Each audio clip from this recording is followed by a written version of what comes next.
Hej alle sammen. Jeg hedder Frede Frost, og jeg elsker at cykle rundt på min flotte iscykel. Og hvis du hører mig ringe 3 gange på min store cykelklokke her, så betyder det, at jeg giver en gratis is og et super flot armbånd.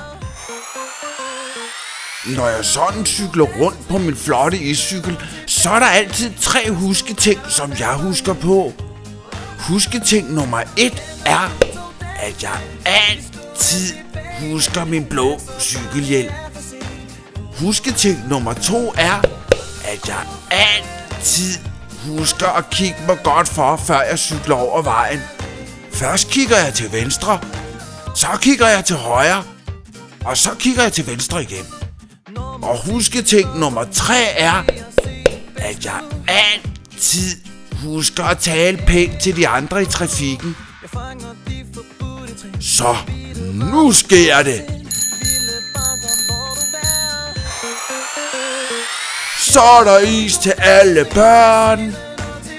Stil jer op i en række, så får du en is, når det bliver din tur. Og husk,